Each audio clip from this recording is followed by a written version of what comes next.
I'm David Smith, and here's my read on the tea leaves for September 10th, 2024. This week, we're examining the sudden collapse of Benefits Data Trust, or BDT, a Philadelphia nonprofit once hailed as a beacon of innovation in public benefits access. BDT's model was really straightforward and really important. Their sole mission was to make public health benefits easier to access for the underserved and vulnerable. And as a quick caveat, our firm supported BDT both formally and on a pro bono basis for years, with a really deep affinity for their work and purpose. So here's a quick rundown on what precipitated their abrupt closure after 20 years in operation. In 2019, BDT CEO Trooper Sanders set an audacious goal to quintuple productivity from 20,000 to 100,000 benefits applications per year, essentially going from a more traditional call center to a system that could automate much of the benefits enrollment process. The kicker?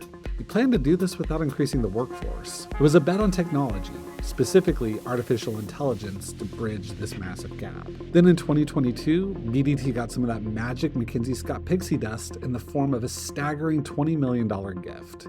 This unrestricted donation seemed to validate their ambitious vision, but what should have been a game changer became the catalyst for a series of missteps that would ultimately lead to their demise. Fast forward to June 2024, and we witnessed BDT's abrupt closure.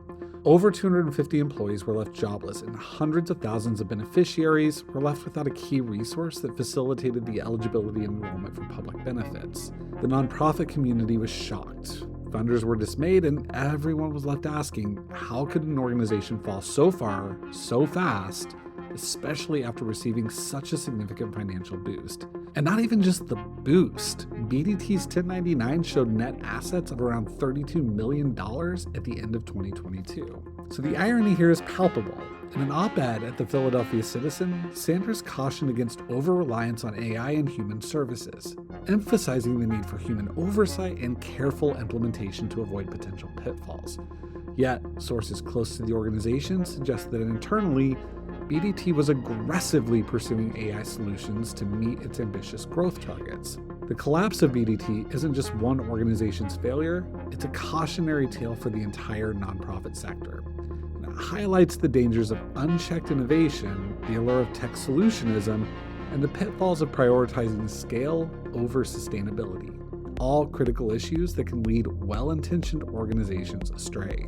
The term I've heard within the BDT community that's been used to rationalize this rapid fall from grace is gross financial mismanagement. That feels like an absolute understatement. So what can we learn from this, and what red flags should nonprofit stakeholders be watching for? Well, number one, beware the siren song of rapid scaling. If a nonprofit promises exponential growth without a clear, realistic operational plan, that's a red flag. Ask tough questions about the roadmap for growth, and don't be afraid to challenge overly optimistic projections. Number two, watch out for mission drift disguised as innovation. When a nonprofit dramatically shifts its operating model, especially when chasing trendy technologies or funding opportunities, it's time to ask some hard questions.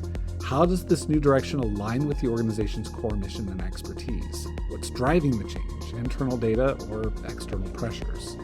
Number three, scrutinize financial management, especially after windfalls. Despite a $20 million gift and $12 million in reserves, BDT still collapsed. This suggests poor financial planning and governance defects, both easy traps for any organization to fall into. Large, unrestricted gifts can lead to overconfidence and risky decisions. Don't assume that a healthy-looking balance sheet guarantees long-term viability. The bottom line, BDT's demise wasn't just about bad luck or market conditions. It was a failure of leadership and strategic planning. For nonprofits, financial sustainability is not just about survival, but also ensuring vital services remain available to those who need them most.